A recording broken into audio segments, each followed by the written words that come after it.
Bitconnect boys 2021, where are they now? It's now been several years since the largest cryptocurrency scam, Bitconnect, has fallen apart. And a lot of these guys at the top, Craig Grant, Trayvon James, Ryan Hildreth, and Crypto Nick, made millions of dollars in this scam before it eventually fell apart.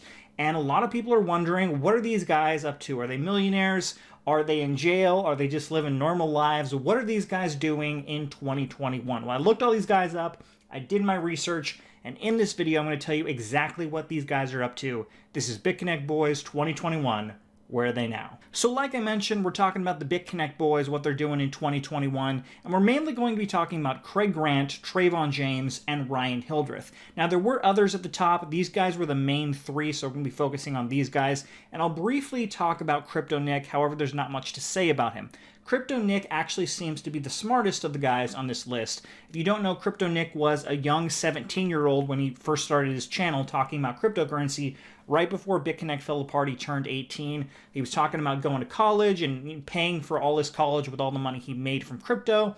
And basically, when Bitconnect fell apart, he just disappeared, and nobody really knows what happened to him. He completely deleted his channel, all his videos, deleted his Instagram and a massive following on that as well, and he completely disappeared, and nobody really knows what happened to this guy. He seems to be the smartest of all the guys on this list. So while there isn't much information on Crypto Nick, the other three guys stuck around on social media, and their lives have changed a lot in the past 3 years, so there's a lot to talk about these guys. So first up, let's talk about Craig Grant. If anyone was around in the crypto sphere back in 2017, early 2018, you know who Craig Grant was. He did all those ads. He spent over $100,000 on YouTube ads, doing those ads being like, oh, this is my crypto wallet, and this is how much Bitcoin I have. He did these ads all the time.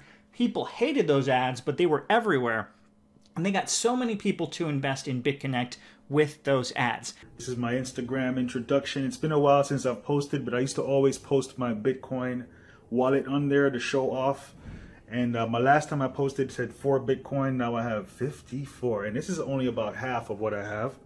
The other half is over here on Bitconnect, right? So you want to check this out. This is where I earn all my Bitcoin. I don't buy Bitcoin, I earn it. Have 34 sitting there. I just earned another there, right? So you want to know about Bitconnect, you want to check out my YouTube channel, baby, YouTube channel. All the information is there. I'm currently residing here, a beautiful place. You want to know more? Check out my channel, subscribe. Now, Craig Grant eventually did say that that wasn't his money. Apparently, the creators of Bitconnect, the creators were very smart. They didn't show their actual faces. They got other people to be the face of the coin, and they paid Craig Grant all that money to run ads to Bitconnect to get people to sign up for the Bitconnect program. Obviously, a lot of hate went towards Craig Grant because he was kind of the face of Bitconnect, did all those ads. Millions and millions of people saw those ads for Bitconnect, and so he got a ton of hate revolving around Bitconnect back in 2017. Now, since 2017, just in the past couple of years, back in 2018, he did still talk about cryptocurrency, talked about the potential lawsuits. There were lawsuits filed against all these guys. I'll go into that. There's more information about that in a little bit. But nowadays, in the past year or so, he has a YouTube channel. I'll have a link to his channel and all the guys' channels below. Basically, he's just doing like daily vlog content. And apparently his business is a bounce house delivery company. So he just delivers bounce houses to like kids' birthday parties and stuff like that. And apparently that's his main source of income. Now, he has at least 2 kids that I know of. He has a wife, and he has a very nice house and car that he lives in. Doesn't live in the car, he lives in the house. But so it looks like he has a fairly nice life. Now, Craig Grant has said he doesn't have any crypto. He said back in 2018 that his Bitconnect wallet and his Bitcoin wallet were hacked by scammers. They swapped his SIM card, and he doesn't have any money. So that's what he's saying, you know, like, don't blame me, I don't have any, I got hacked, guys. Feel bad for me. Now, some people believe him. That is something that can happen. People can hack your SIM card, get your information that way. A lot of people don't believe him. It is interesting to see him living in this really nice house, nice car, and apparently his only source of income is delivering bounce houses. I don't know if that would necessarily be paying for his lifestyle, so a lot of people think that he has a bunch of Bitcoin stashed away, doesn't really talk about it, but he's potentially living off of that. If you go to his YouTube channel, it's no crypto content at all. It's just about his bounce house, just about living with his family and cooking food. So he seems to have gone completely away from the cryptocurrency world. Doesn't talk about crypto at all on his channel. Obviously, since it's just like a daily vlog channel and his life really isn't that interesting, he doesn't get a ton of views. It's basically a couple hundred views here and there. But for the most part, he seems to have just completely moved out of the cryptocurrency world. Like I said, he says he doesn't have any cryptocurrency money. I personally believe he does. I think he's living off of the profits from all that he made from Bitconnect. He says back then he had like hundreds of thousands of dollars worth of Bitcoin back in 2017, which would now be worth probably millions if he had held it. So I think he probably is living off of those profits. But I'd love to hear your thoughts below. What do you think about Craig Grant? From there, let's go to Ryan Hildreth. Now, Ryan Hildreth got on the Bitconnect bandwagon kind of late after Craig Grant and Trayvon James, but he made a killing. He was very good at marketing it, and he made a ton of money. And he did quite well, made a bunch of money in Bitconnect, and then it fell apart. And he was one of the people that tried to spin it as like, he lost money as well. But it wasn't true because he got so many referral payments that even the little bit amount of money that he invested in, he made back tenfold from the referral payments that he was getting over and over and over. Now, Ryan Hildreth decided he wanted to keep his channel and he wanted to continue to build it, and he just wanted to talk about things unrelated to crypto. So after, mid 2018, he completely stopped talking about crypto. And for a while, if you watch my last video in 2019, his YouTube channel was hemorrhaging subscribers every single day. Every day he was losing subscribers. He had about 150,000, got down to I think about 85,000 subscribers. All of his views were massively downvoted. And he wasn't talking about crypto, but he was talking about a lot of these scam projects where you go to this website, you click on a bunch of buttons a couple times and you get $5. Or you go to this website, watch these stupid videos and they'll pay you $10.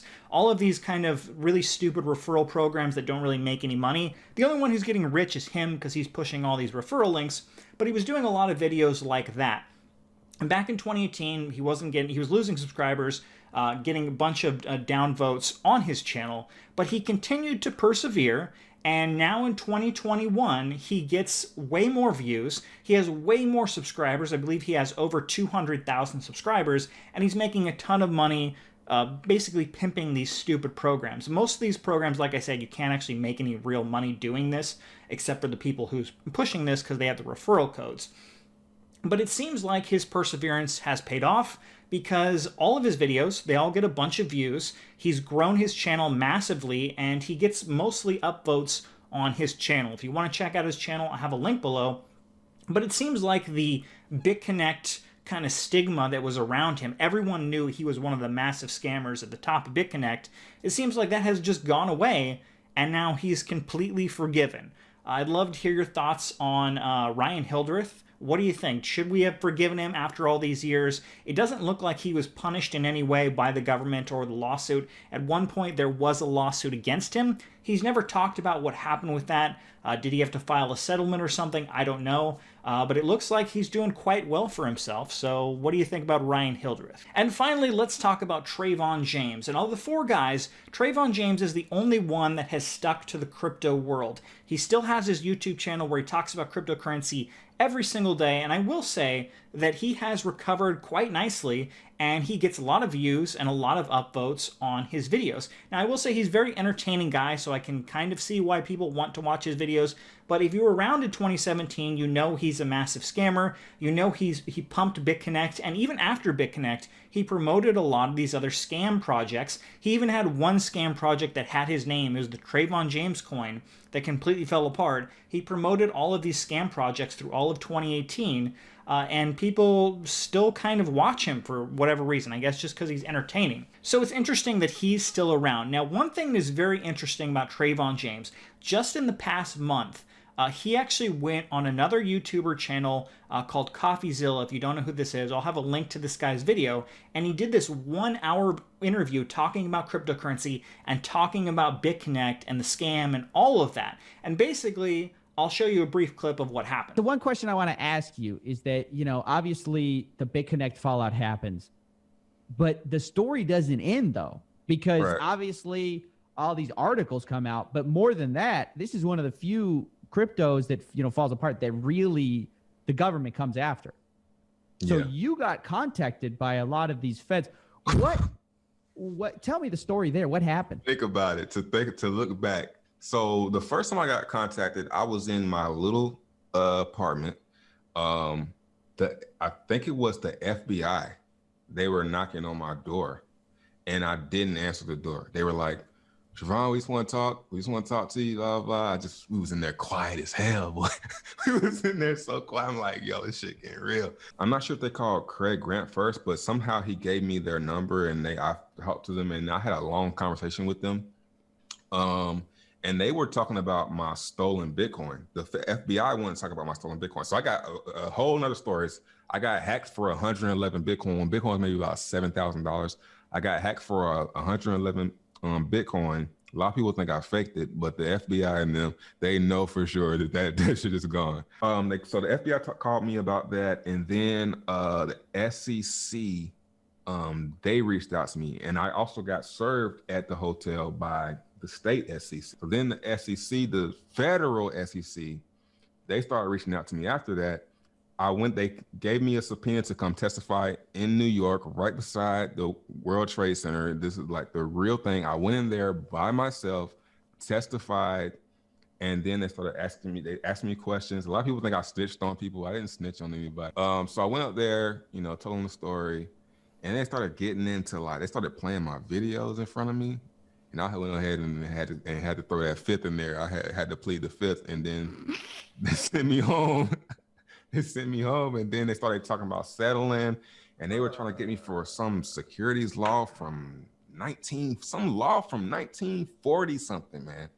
Probably a law securities from fraud. 1940s. And then I'm like, I don't have it. They're wanting me to settle for like this huge amount. I'm like, guys, I don't know who the fuck y'all think I am, but I don't have that, man. So I haven't really heard anything back. So if you want to see the full video to the Trayvon James interview, I will have a link to that video. But basically what happened after Bitconnect fell apart, the SEC, the FBI contacted him. They tried to communicate with him. He kind of tried to run away, didn't want to talk to them for a while. They eventually caught up with him. They didn't arrest him or anything, but they talked to him to see what exactly happened. He eventually had to go to court, and they grilled him, tried to get the money from him because so many people had lost money, and they wanted to try and get a bunch of crypto from him to potentially pay back these people. Trayvon said, I don't have any of the money. I was hacked. Same thing he said that Craig Grant said happened. I was hacked. I lost all my Bitcoin, guys. I'm so sorry. And it seems like he got away pretty much scotch-free. Now, sometimes what will happen with the FBI, they like to move very slowly. So sometimes they'll say, we're not really going to prosecute you right now, but then maybe a year or two later, something might happen. So it is possible something could happen to Trayvon James down the road. They didn't say that he's, we're never going to pursue this anymore. They didn't say anything like that, but they haven't really done anything to him in the past year or so. But he did have to go to court. They did grill him on the whole situation, and it seems like he has recovered. Most people have forgiven him. It seems like his channel is doing quite well, but it's very clear that he made a ton of money off of Bitconnect. Now, like I said, he says he was hacked, says he lost pretty much all of it. I don't believe that. I still think he made probably quite a bit of money from Bitconnect into Bitcoin, and probably has a lot of that still. But there you go. Those are the three Bitconnect boys: Craig Grant, Trayvon James, Ryan Hildreth. They have all gone on to different paths since Bitconnect in 2017. Trayvon's the only one still in the crypto world, but it's interesting how pretty much time seems to have forgiven these guys, and pretty much they all seem to have normal lives. None of them went to jail. Many people thought they would. I thought at least, they'd have to serve some jail time or have massive fines, but that doesn't seem to be the case. So I'd love to hear your thoughts. Do you think these guys were victims and the real Bitconnect people who ran the company were the people who should go to jail, and these guys were just scapegoats? Or do you think these guys should have been punished more? Now in 2021, it looks like these guys are living normal lives. Again, I'll have links to all of their channels below if you want to check them out. I'll have a link to the interview Trayvon James. It is an hour long. If you want to see his full story, I'll have a link to that video as well. But again, leave your comment below. Many people to this day, even in 2021, believe that Bitconnect was not a scam, which is absolutely crazy to me. Many people think the only reason it shut down, it was because the government shut it down, and that is simply not true. It was a Ponzi scheme, and when Bitconnect crashed in early 2018, there was no way for it to continue to pay out, so they closed down. And when Texas filed a lawsuit against Bitconnect, they just used that as an excuse to run with everyone's money, and that's what really happened. Again, leave your comments below. I'd love to hear your thoughts on what you think about these Bitconnect boys in 2021. Thanks for watching, everyone, and have a fantastic day.